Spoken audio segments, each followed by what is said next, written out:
Welcome to the First Time Facilitator podcast. Whether you're a first-time facilitator or a seasoned pro, listen in for tips and tricks to make a bigger impact at the next workshop you deliver. And now, your host. If you haven't already, connect with her on LinkedIn, Leanne Hughes.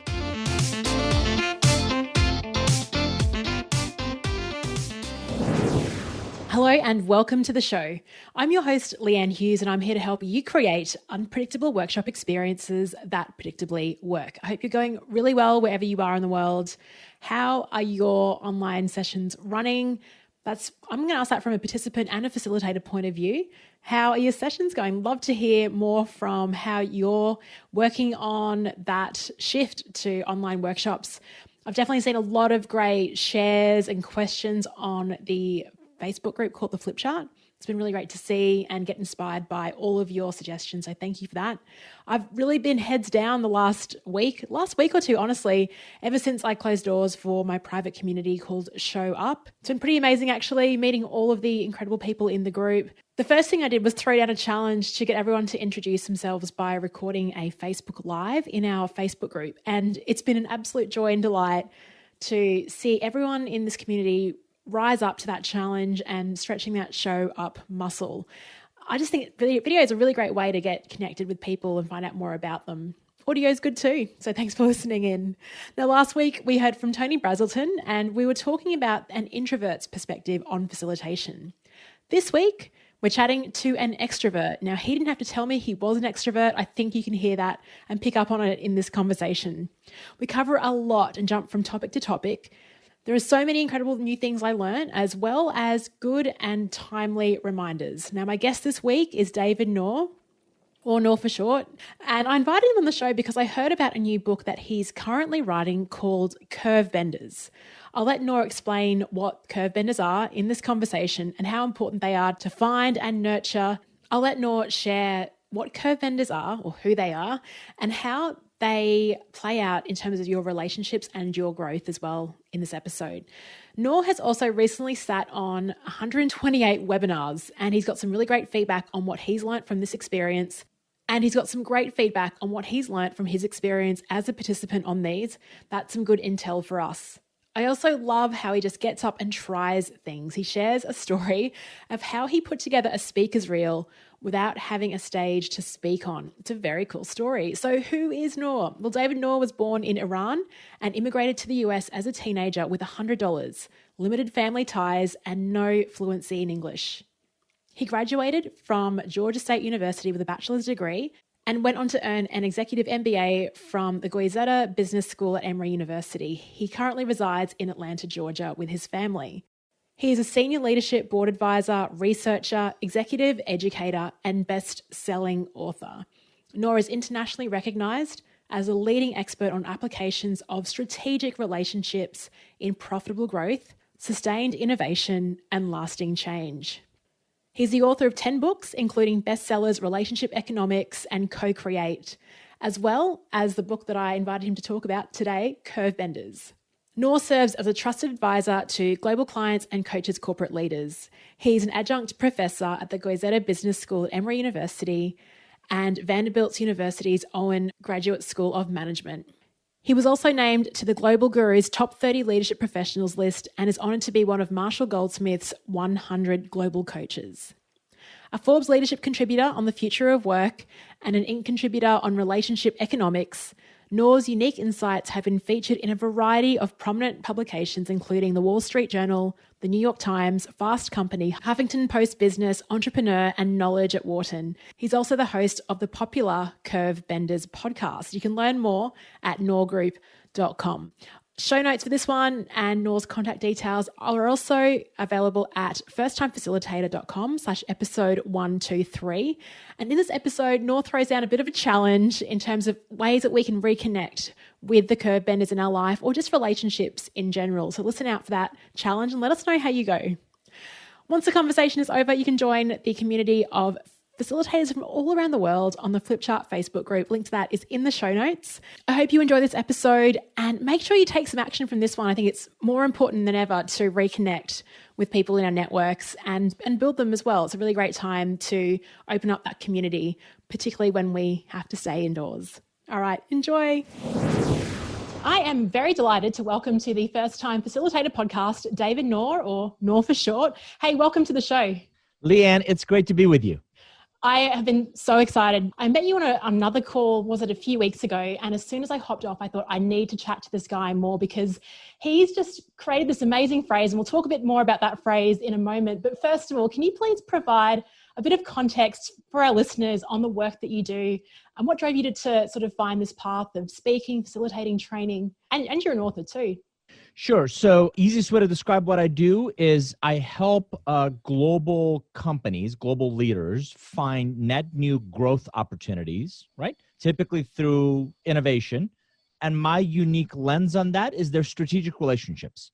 So I advise global companies. I'm an adjunct faculty at a couple of universities. I do executive education. I do executive coaching. The common thread is this idea that your relationships are, number one, your biggest asset. Number two, if applied to those challenges, to those outcomes, they can actually accelerate your ability to get there. So one of my first books, almost crazy to believe, 20 years ago, was called Relationship Economics.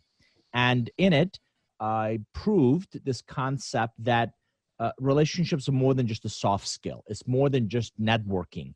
It should be intentional, should be strategic, and ideally, if it's quantifiable in your journey from now to next. And the way I got into this is, as you may remember the story, I'm originally from Iran, immigrated to the U.S. in 1981, Leanne, with $100, a suitcase, didn't know anybody, didn't speak a word of English. I came to the States to finish high school and went to college, and early part of my career was technology, so IBM and Silicon Graphics and Business Objects. Then I went to consulting and private equity world. I was president of a company, and then for the last 18 years, I've been on my own doing this kind of strategic advisory work. I feel like I'm talking to the face of the American dream. Yeah, I'm the poster child, right? This is what it's about, and now I'm grateful to my parents in their 80s because they saw a better future for me coming here and finishing school here and building a life here, and an uncle that took me in that I hadn't seen since birth. And yeah, they gave me a chance to get an education and earn a living, and married now 24 years and 2 teenage kids and 2 crazy dogs. I'm so glad you included the dogs. I've got 2 dogs as well. They're crazy around feeding time. They're sleeping right now. So there you go. Just from the sounds of it and from, I don't know if I can hear it in your voice or see it in your body language. It's probably a bit of both, but there is some sort of self-belief that you've got. You've had this track record of success. What can you sort of boil that down to? Is it the relationships? Is it the fact that you just go for things and you show up? What do you think has been sort of the winning mix for you in building your career? Yeah, I honestly believe a lot of it is what I call the immigrant success DNA. I found some really interesting data that immigrants are 4 times more likely to become millionaires, particularly in the US, than those who are born here. And if you think about it, ever since I was a child, it was driven into me that the world doesn't owe you anything. Education is something that nobody can ever take away from you. Combine intellect, right? You can't train intelligence. So combine intellect with scrappiness and with hustle. And I've always been driven as long as I can remember. I got to tell you a quick story. So I wanted to get out and speak, right? And I'm dating myself because this is going back 15, 18 years ago. And everybody said you needed a demo reel. At that time, you needed a demo tape. And I'm like, well, how do you do that? It's a chicken and egg, right? I want to speak more, but you need a demo tape to get more speaking engagements. So you're going to really chuckle and your audience is going to enjoy this. I got a friend with a camcorder. We went to 5, 6 area hotels near where I lived, where they already had stages set up for other events. And I jumped on stage and I would just start talking about my concepts. They edited in my slides and some audiences clapping. And that was my first demo video. And that's what I used to get a speaking engagement for, I kid you not, $75. The next one became $250 and the next one became, and that's how you grow. And that led to 104 speeches in 1 year, several years later. But that's an example of not letting obstacles like you don't have a demo reel get in the way of what you're after. Find a way, get creative, get scrappy, find a way to get there. That's so freaking cool. Congratulations. I really admire that. Reminds me, because I had the chicken and egg thing when I was trying to get a job in marketing. They're like, you need marketing experience, but how do you get experience if you can't get a job? So for my job application, I just did this video about the company. I went out and interviewed like their customers and just put it all together, learned how to hack my way through iMovie. Out of 200 people scored the job, because it's just about, finding that extra effort and just being a little bit creative. So that's you bringing in your innovation. I'm amazed of how many people use their situations as crutches. Well, I can't, and it frustrates. I love my kids, and it frustrates the daylights out of me when I hear from them, I can't do that, or I don't have this, or, find a way, right? So if the will is there, if the willingness is there, the ability, the capability, the enablers of you getting there, you get creative, you get scrappy, you find a way to get there. But don't let things get in your way because you don't have capital, or you don't have the right skills, or you don't have the right resources, whatever.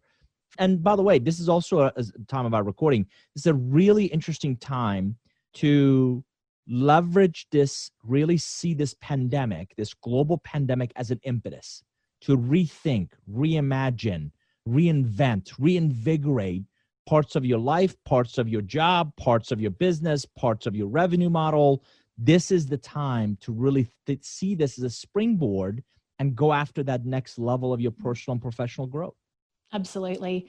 It's funny that you say that. When you hear people saying, I can't, it can frustrate you. It definitely frustrates me, but I also feel like then I try and motivate them and go, yes, you can, or reframe it. And that sometimes can have a negative response for that person. They get even more defensive and sort of dig in their heels. Do you find that? I do. And I have found that motivation, it has to come from within, right? It has to be, I just don't believe we can motivate, maybe momentarily, but that's a sprint, right? And to succeed at anything, you got to think of it as a marathon. And of course, you run into friends who they're like, it's amazing what an overnight success you've become. In the corner of my office, I have a clothes tree with name badges of every keynote I've delivered over the last 18 years. And if you just do the math of on a low, a slow year, 20 engagements, and you heard a crazy year, 104 engagements. Over 18 years, you cannot see the metal poles, right? And that's what it takes to perfect something. That's what it takes to really get good at something, is that will that, you know what, I'm going to figure this out. I'm going to figure out that next step. And I'm still not done yet, right? So pandemic aside, the fact that I may not be getting on a stage anytime soon, still there are other things I want to do. And that's what you have to have, is that drive that says, I know my now, I can see my next. How do I bridge my now to next? How do you manage that? Because I sound very similar to you, but every day it's like, I could do this or this. Like I have no shortage of ideas, but how do you pick the next, what is next for you? There's the discipline. I've always believed no margin, no mission. If you don't have a sound business model, if you don't have a sound and a profitable business, you're never going to be able to grow personally, professionally, or the business.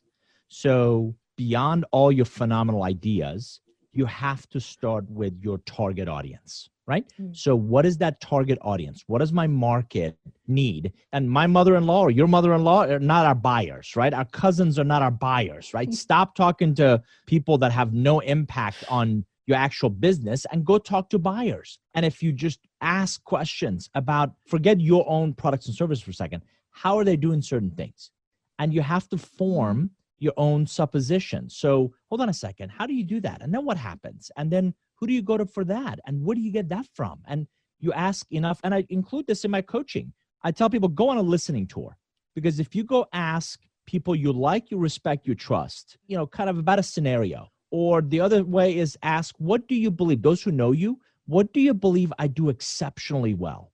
And that's what I did, is when I left a corporate job, I want to go consult, but what is it that there's a lot I can do. What are my relationships? What are people, I respect, I trust, believe? What's their perceptions of my strengths? And they consistently said, you network better than anybody else we've ever met. If you can teach other people how to do that, you'll succeed. So that's where relationship economics, and that's where a lot of the subsequent work came from, was focusing. That's a long answer to your short question. Focusing on a few really core capabilities and competencies that allow you to build the foundation of a business and really gaining some depth in that area before you branch out to other things. I'm getting a sort of full circle moment. I actually ran a listening tour a couple of months ago with my listeners, and it was amazing, just hopping on 20-minute Zoom calls with people all around the world. I loved it. No expectation, just asking questions and listening. Were you the one that started that? Because I got the idea from Jenny Blake, and she said that she knew some executive that actually did a listening tour. Maybe it was you. Full circle. Yeah, and I've done that several times. Again, I'm practicing what I preach. I'm kind of eating some of my own cooking and now really thinking of my own personal S-curve. And I'm using this pandemic as an impetus to really think about key parts of my business differently. And there's 2 or 3 paths that I want to pursue. And again, this is what I teach organizations, right? So if you have a portfolio approach to ideas, you develop them in parallel. You invest a little bit of money. You want to reduce risk, invest a little bit of money across these 3 ideas or 5 ideas and develop the quality gates, right? So I'm going to go talk to 20 people.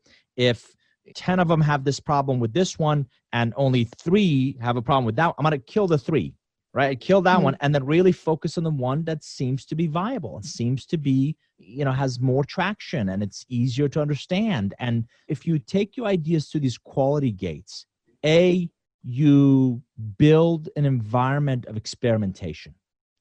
And if you do that, you're going to iterate, which is you're going to do the same thing better. You do enough iteration, it's going to lead to opportunities to innovate, which is doing new things. You do enough new things, you're going to find an opportunity to disrupt. And that's stair step. So disruption and innovation is really cool and sexy to talk about in our world. It is really hard work.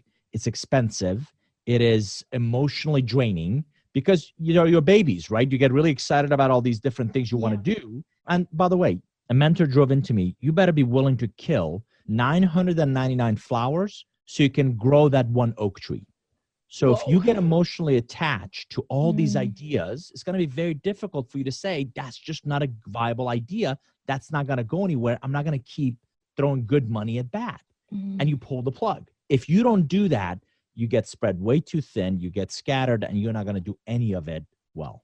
Yeah, thank you. I feel like that advice is coming directly at me because I think that's the thing. There's so many ideas every single day and you keep adding to that portfolio, then it's very easy to get into that overwhelm. And you're sort of just not even giving your full efforts on a particular thing. So you're not really actually investing in it and letting it grow because it's like a real scattergun approach. Yeah, and there's nothing wrong with that. And somebody else asked me this yesterday. There's nothing wrong with that, what I call the idea funnel, right? Having a bunch of ideas come in. You just better have a filtering mechanism of which ones are the most viable, which ones are the most relevant. Where can I get the highest return on my invested time, effort, and resources amongst these competing ideas? I'm a big believer of, again, a portfolio approach. So right now I'm pursuing 3 distinct paths to evolve my business.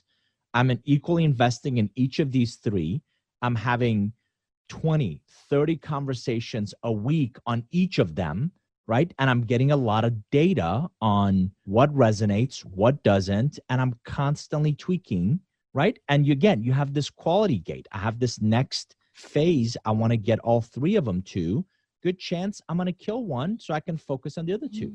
And at the next gate, good chance I'm going to kill one of those. And you know what? I'm going to move forward with the one that I don't believe I have proven with data, with testing, that it's the most viable in the evolution of my business. Now let's talk about an idea that has made it through the filter, and that is your book. The title is Curve Benders. I love that phrase. And I think I put in my email to you, I would call it strategic relationships. When I reflect back, I've been a solopreneur for just over a year now. And if I look at all the gigs that I've scored, it's been down to maybe 3 people that have landed me these opportunities. Can you please explain to our audience what a curve bender is? And then I think, we might hear the definition and think, well, how do I find more curve benders in my life? How do I connect more closely with them? Yeah. So as you were kind enough to mention in the beginning, I've spent the last 20 years being a student of business relationships, right? And 10 books later, the first one was Relationship Economics that talked a lot about be more intentional, strategic, and quantifiable about your relationships. The most recent one, Co-Create, is really focused on capitalizing on your most valuable relationships to innovate, to really co-create and come up with products, services, business models, direction, path that you wouldn't be able to identify or create or nurture on your own. So Curve Benders is really my Star Wars trilogy, right? Relationship Economics, Co-Create, Curve Benders. And the premise is certain relationships come into our lives that dramatically bend, shape our growth journey. So let me explain. I'm 52. I believe I have good 20 years, hopefully, left to continue to work. So I got several years ago, I got really curious, and that's how books start for me. They typically start with a question. I got really curious about what will the next 20 years, 2 decades of work look like, right? And I have 6 grad students that embarked on this social science research for me. And we've identified 15 forces that are going to dramatically change the way we work, the way we live, the way we play, and the way we give. And just as a data point, this whole COVID-19 is an example of what's called a black swan event, which is unpredictable, massive impact, economic and social, financial, and societal. And we can justify and we can explain them with hindsight afterwards, right? So for us to remain relevant, we're all on this, we should be, we ideally are on this growth trajectory. Now I'm going to take you and your audience back to high school algebra, because a linear growth is just a 45-degree slope. And it just looks like a straight line from bottom left of your screen to the top right. And most people, if they're lucky, they're on that linear growth. As I mentioned, curve benders are strategic relationships. They're more than just great bosses or coaches or mentors. They come into our lives and they profoundly change that linear curve to nonlinear, or what looks now more like a hockey stick. And if you've heard of a company value, that learning dramatically increases our personal value. It increases our personal value to our employers. It increases our personal value to investors or startups or other industries. And it dramatically accelerates not just us accomplishing a great deal, but Leanne, it profoundly changes who we become. And when we look back, and I've done over 100 interviews, the executives I've spoken with can definitively point to 2, 3 people in their lives who've dramatically changed that trajectory of their life. So it's more than just a great customer. It's more than just a great boss or a mentor. Those are all incredibly valuable. And those people do shape our journey. Curve benders, as described, dramatically do it very differently. Okay, it's a really good sort of overview of what a curve bender is. As you were talking it through, I was then reflecting on, okay, were those 3 people in the last year curve benders? One that definitely stands out for me is Jenny Blake, the author of Pivot. I mentioned her previously on the show. I read that book. It changed my life, connected with her, got to do some work with her, and just love the content and what the opportunities that have opened up as a result of that one relationship. It's been like a truly global fun thing to have. So any tips for our listeners that they're thinking, okay, I'm looking back, I've got 1 or 2, but I'd love to explore more about, how can you be intentional around this? Is it something intentional, or is it you just go to networking events and find someone? What's your secret, Nour? Yeah, I'm often surprised of how serendipitous some of our relationships are, right? I've met some amazing people on airplane. They just happen to sit next to me on an airplane or stood next to me in a line somewhere. So I don't discount the serendipitous nature of it. I just believe in being more intentional about it. So let me give you your audience 3 tips. Number 1, you have to get as crystal clear as possible on this journey of your now to next, right? So where are you today? And pick a time frame, right? In the next 3 years, in the next 5 years. Here's where I want to be. Again, what I want to accomplish, but who have I become? Where am I prioritizing my time, effort, resources? What am I known for, right? My brand. What are my capabilities? What are my skills? What are my knowledge? What are the behaviors I want to change, right? So if you identify your current state and that future state, now you have that journey from now to next, right? In that journey, ideally, then you get really candid, again, with yourself in identifying your capability gaps. So where I want to go, my perception is I don't have those skills. I've never managed 1,000 people. I've never ran a $10 million or $100 million business, right? So those are my capability gaps. Great. Once I know that, then I'm proactively looking for who's done those things, who's been to those places. And I'm genuinely, authentically out to develop a mutually beneficial relationship with them. Now, one of the questions that comes up is, why would they care about you, right? And you'd be surprised. Mentors often learn as much about themselves from their mentees. And particularly as you get older, your mindset shifts from one of success to one of significance. So you've already been successful. You've already made the money. You already have the vacation home. You've already done a lot of those things that you set out to do. You're really now very focused on, will anybody care that I was here? Did I really make a difference in anybody's life? And they often find that opportunity in a genuinely vested interest in success of others. You know, Marshall Goldsmith is a good example, right? Number one executive coach in the world. Marshall's in his 70s. A couple of years ago, he decided, you know what? And he's a Buddhist. He said, I'm going to pick 100 people. I'm going to teach you everything I know about executive coaching for free. All I ask is that you do the same thing for somebody else. Leanne, he got 18,000 applications and he picked 100. And it's a testament to the fact that this guy now gets enormous amount of just joy from teaching and coaching and mentoring and helping others reach incredible new heights. Couldn't agree more. At my last job, I sort of co-created a reverse mentoring program where we paired our executive leaders up with our graduates.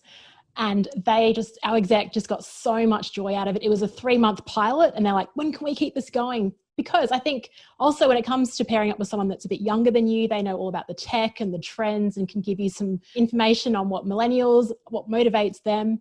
I always say you can't see the label when you're inside the bottle. We can't see our own value, but it's thinking, okay, what's this person missing? And I think legacy is it's a massive driver. So thanks for sharing that. And often asking, what can I do to help you? How can I be an asset to you, right? And going out of your way to support them. I've always said, if you want to build an authentic long-term relationship with somebody, focus on wealth, health, and loved ones.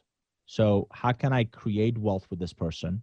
How can I nurture their health? How can I do something for their loved ones, right? If somebody does something for our kids, or you and I have dogs, somebody does something nice for our dogs. We're like, oh, that's so sweet of you. That's so nice of you. What can I do to help you?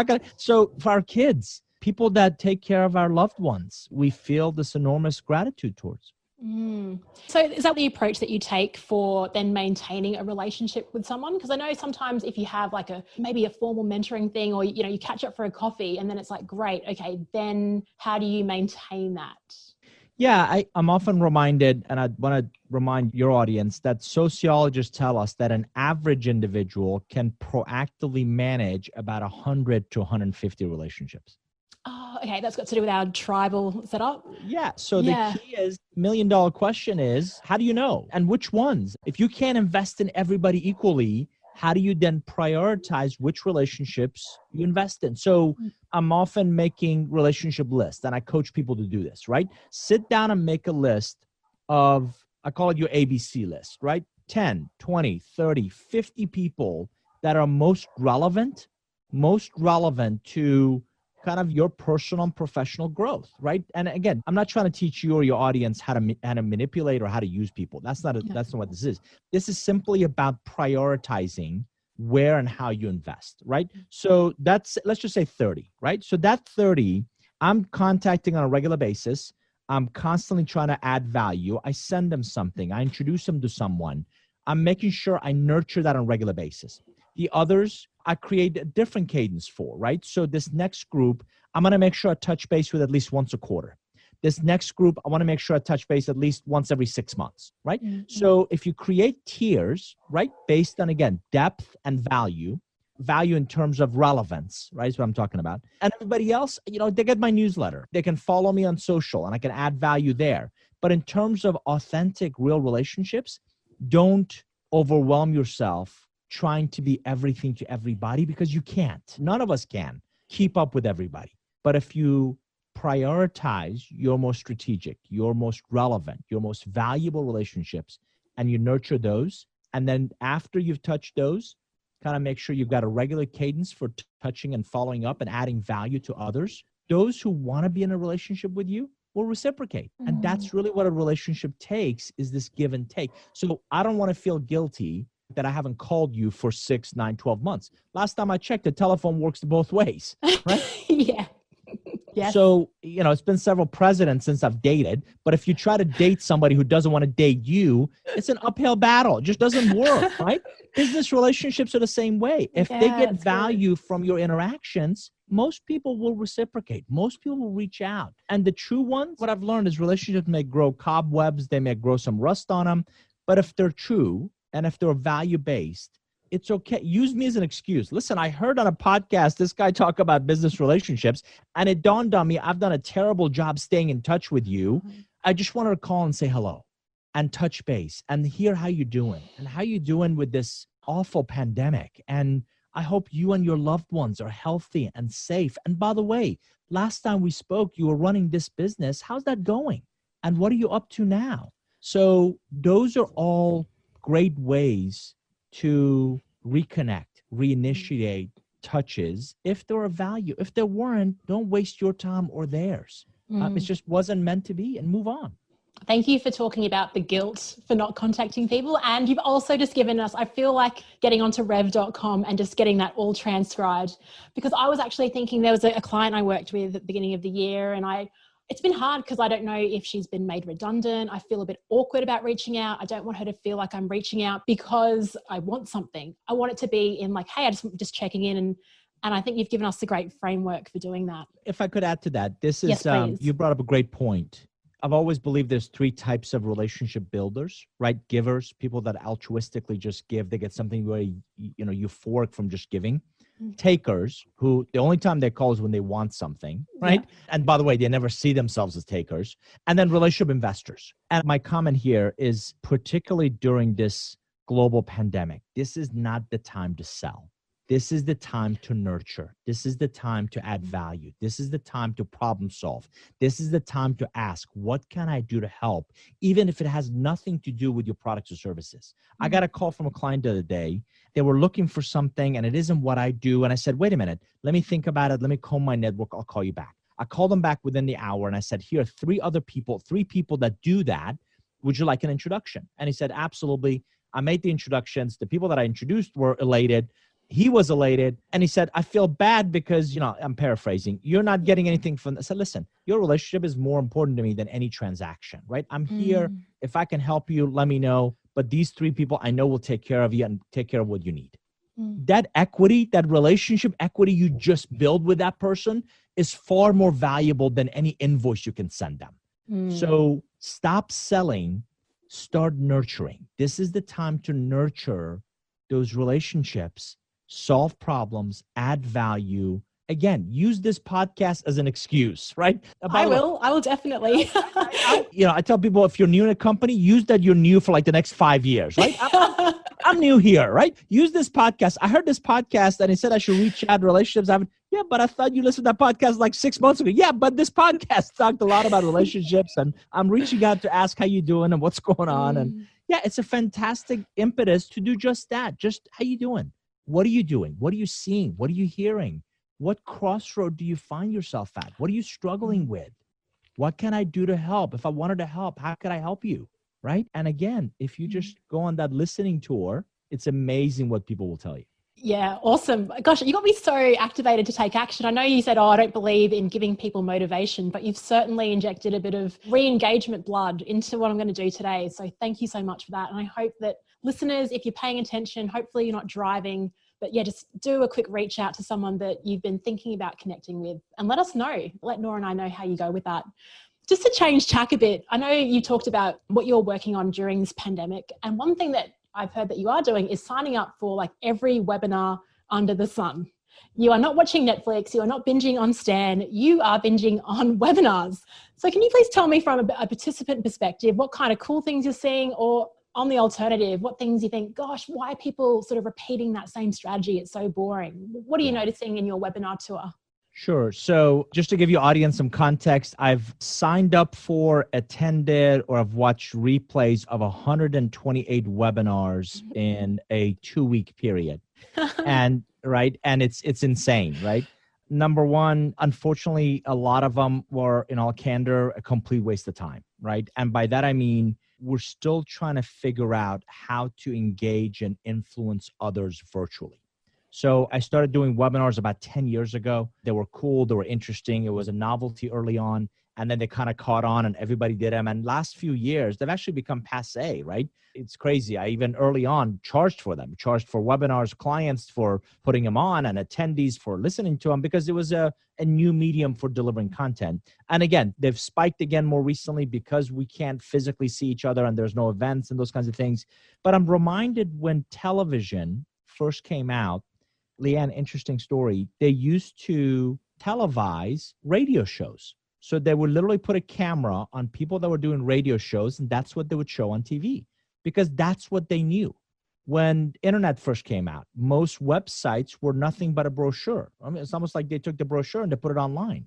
Mm-hmm. So I think what I'm learning is you cannot take the same, and I'm saying this respectfully, boring content that you were delivering in person and just put it on Zoom or put it on GoToWebinar or put it on Microsoft Teams and expect the other side to get all excited about it. Because what you don't have, particularly facilitators, particularly those that deliver their value in person, I can't walk over to your desk and look at your workbook, or I can't pat you on the back and say, nice job, or I can't get you to come up to the whiteboard and draw or capture something and engage and interact with you in that tactile fashion. So the ones that are fabulous are slowly embracing, adapting, adopting new, highly interactive, highly engaging, highly immersive learning experiences. And it's no longer about me being the talking head with, I've got 178 slides. I need you to sit there, be quiet. I've got 30 minutes. I'm going to go through them. It's more about conversation and collaboration and co-creation. And I don't have all the answers, but let me create an environment for inquiry, and let me let the group, all with very different perspective and lenses, shed the light on their ideas, their lens, their perspective, where they're coming from, right? So the older I get, the more of these webinars and things I sit on, the more I appreciate an environment of inquiry. Let's ask some better questions. Let's ask some great questions. The more I appreciate intelligent experimentation, right? So I asked this question, and as I said, I'm on, here's an idea that I'm thinking of pursuing. Let me go talk to a bunch of people, and I'm going to package it and prototype something and test that. And that's an intelligent experimentation. And then really exploring co-creation. So I don't have all the answers. I think I'm really good at this. Who else can I collaborate with? Who else can I work with to create something or co-create something that, as I said, neither one of us could have done alone? And by the way, it's dramatically better. It's dramatically stronger as a product or a service or a value add because two or more parties came together.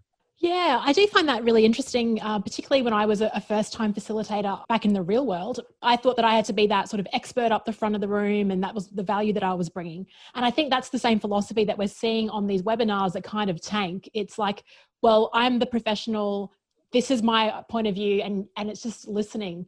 So it's really about, I guess, being a little bit, I don't know if it's vulnerable, but being open to, like you said, co-creating and actually recognizing that the collective group can actually build something that is, plus they get more invested in it as well by being a contributor. And you asked about best practices. One of the things I've started doing in an hour webinar, I bring about 30 minutes of content.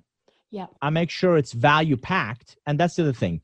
Most webinars, if you don't engage me in the first 5, 10, 15 minutes, if you don't bring it, if you don't bring energy, if you don't bring excitement, if I want to thank you for being here today because what I want to talk to you, just shoot me, right? Just shoot me. I have no interest in it. You lost me at hello, right? So if you don't bring energy, if you don't bring excitement, if you're not excited about what you're presenting, for the love of sweet baby Jesus, go find something else to present, please, because I'm going to get zero value from what you're bringing to the table. Conversely, if I join your webinar and you're excited, and it doesn't have to be a show or a front, but you got to be excited about your topic. And listen, I'm going to go hard. I'm going to go 30 minutes. I'm going to ask a bunch of questions. Then we're going to break out in smaller groups. And I want you to think about these 3 questions and come back and share what you guys talked about.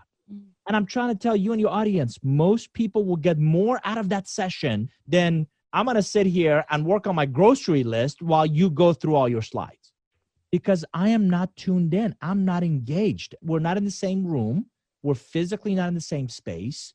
I need to be more engaged to really learn in a highly interactive, engaging, if not an immersive experience. So you're going to chuckle at this. Your audience is going to love this. Going back to Scrappy, right? I hired my 16-year-old son, and over a weekend, we researched 75 different communication, collaboration, remote work tools and websites. And I'm taking one a week, and I try to learn a new video about it every day.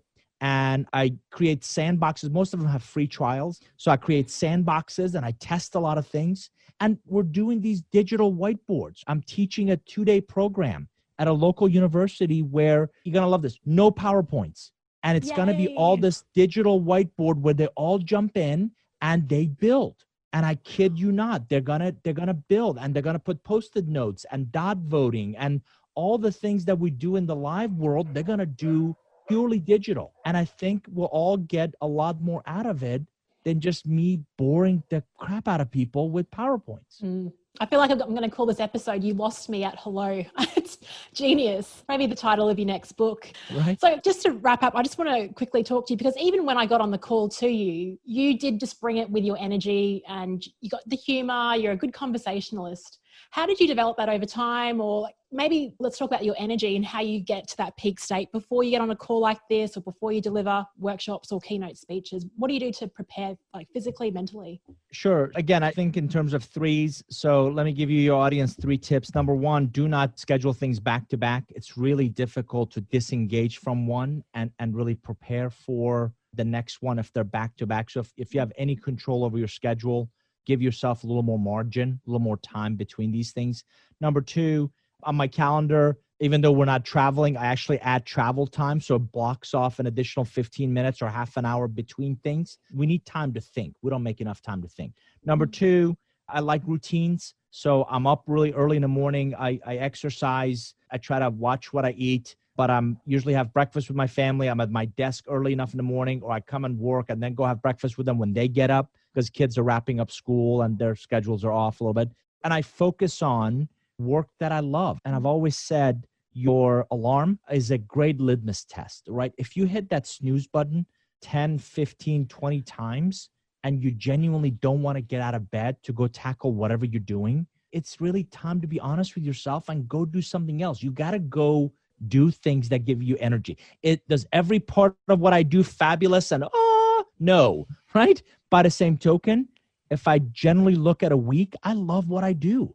And if you genuinely are excited about what you're doing, and that the projects you tackle and the clients you work with and people you call colleagues or collaborators, if you're excited about that, you don't need motivation. The last thing I want to share with you is, and most audiences know this, yet we seldom practice it, which is multitasking is a myth. Be centered, be focused, do one thing at a time, do it exceptionally well, finish it before you move on to the next one. Because if I'm talking to you and I've got this other thing over here and I'm doing something else over here, your mind cannot focus on any of them, and you're never going to do your best work. So I clear my desk, I focus on one task at a time, I get it done, and I move on. Or I get to a viable pausing place and I can set it aside and move on to the next one. Oh, wow. 3 awesome tips. I love the way that you think in threes as well.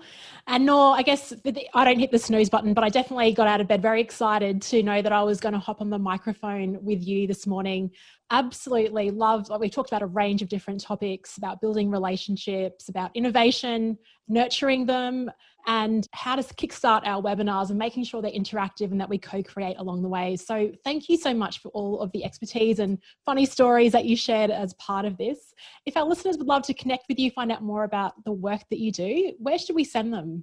Sure. So very kind of you. Thanks for having me. Best place is our website, which is just Nour Group, nourgroup.com. I have a blog. I have a podcast. We actually just created a forum, which there's no cost to it, but you register as a member and I put exclusive content and resources and events there. So if you just go to Nour Group, nourgroup.com, there's a ton of stuff there. My social channels are there. And I'd love to hear from you and your audience about how any of these ideas have been helpful to you.